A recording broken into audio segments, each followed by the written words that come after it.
CMV, work should account for 25% of a person's day, not 33%. I think that all the time I spend getting ready for work and driving to and from work should come out of the work time, leaving a full 33% for leisure and 33% for rest. Deleted. Originally, labor laws assumed one person working 40 hours per week was supporting an unworking wife and 2 children who managed daily maintenance. Honestly, a 4-day workweek would be hugely superior to a 6-hour workday that's still 5 days per week. 6 hours a day for errands and life stuff, 6 hours of work, 8 hours of sleep, 4 hours of pure leisure. This is the way. You can categorize your time however you like. You are welcome to make your own choices about how much you work. Other people are welcome to make different choices. Work is like 90% of my day, unfortunately. I think I'm going to die soon and I'm only 25. The pursuit of somebody else's wealth should be a minor tax on my life only if I benefit from it. It should not be slave labor. Are you forgetting the 2 days where it makes up 0% of the day? On average, assuming no leave or public holidays, it based up 23.8% of your day. So less than 25% happy op? I def work 50%, raise kids 49%, and sleep 1%. That's my model. It doesn't work great. That's what days off are for. Different people should work different amounts. Some people get obsessed with work and want to work all day every day, and we shouldn't stop them. Some people want to work as little as possible and live very frugally and retire as soon as they can, and we shouldn't stop them either. Should and could are two different things. Most people barely make it on 40 hours of pay a week. How do propose people would make up that difference in loss of pay? Also, we only work 5 days a week, which is 40 of 168 total hours, which is actually less than 25% of our time. Boss makes $1, I make a dime, if that's why I shower on company time. Greater than in this category, the following activities would fall under: bathing, cooking, shopping, and cleaning. These activities do not fall under work, leisure, or rest. For what it's worth, most, if not all of them, fall under leisure for some people. And frankly, I enjoy my job and sleeping too, so perhaps I could put those under leisure too. Many of us work 50% of our days just to have more days off. On the days that I work 10.5 to 12 hours, I do nothing but eat when I get home and sleep. I have 3 days off though, that's worth it to me personally. Plus I get over $30 an hour when I hit 60 hours. People should be spending 6 hours bathing, cooking, shopping, and cleaning? That should take less than an hour. People should only be spending 6 hours resting? We know from numerous studies that that's insufficient, and each week has 168 hours, so 40-hour work week is actually less than 25% a day. Sleep does not count, it's not 33%, it's like 70%.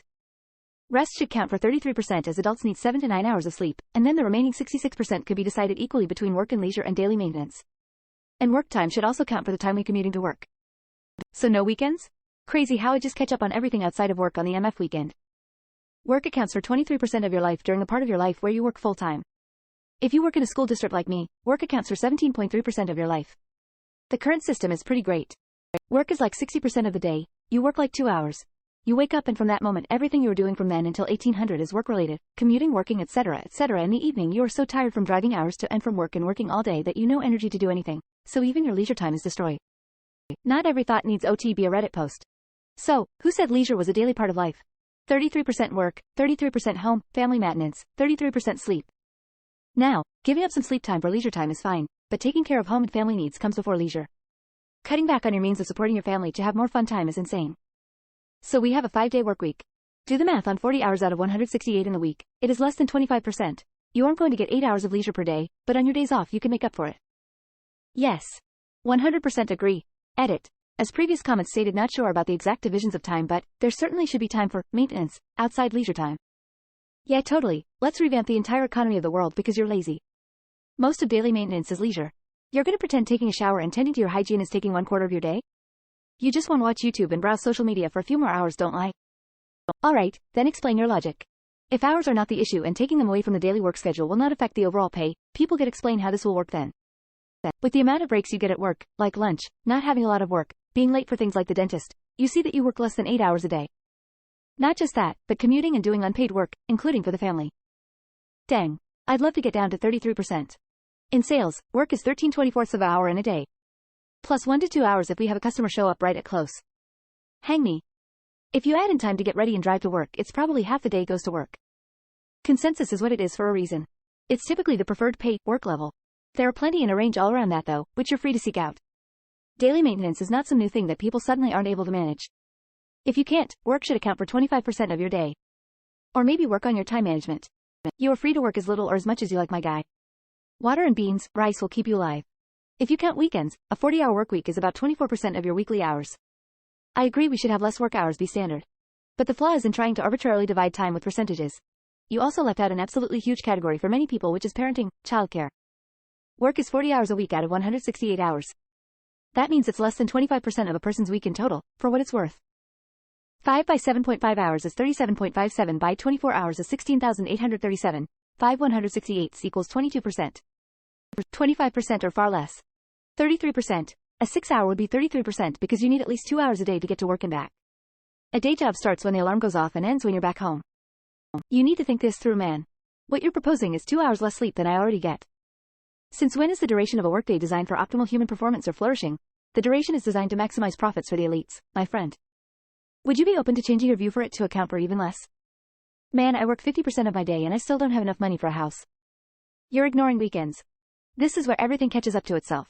There are 168 hours in a week. A 40-hour work week represents just under a quarter of that, 23.8%. Daily maintenance falls under the leisure category. Work is actually more if you include the commute and time to get ready. Should be 20% or less, since automation has dramatically reduced the need for human labor and most people are not in innovation. Work should account for 0.00000000000. Asterisk 17 universes literary asterisk. 0.0000000% of a person's day. Or like 15%. While I don't want to categorize and put time constraints on what I am focusing on. Another subcategory under daily maintenance would be working out. Your body is a system and it needs support, but also working out is a mental cycle and allows you to focus on yourself. You don't spend 6 hours bathing, shopping and cooking. Also, that would mean the leisure time is basically video games and movies. You don't need 6 whole hours for that. It would be better 8 hectoseconds sleep, 8 hectoseconds work, 2 hectoseconds maintenance and 4 hours leisure. That's probably what people do. My work accounts for about 17% of my day, even though I'm there for 35% of it. Many of us get away with screwing around on company time for decades, so it doesn't make it feel quite as bad. Plus, I have 6 weeks of PTO that I can take anytime I want.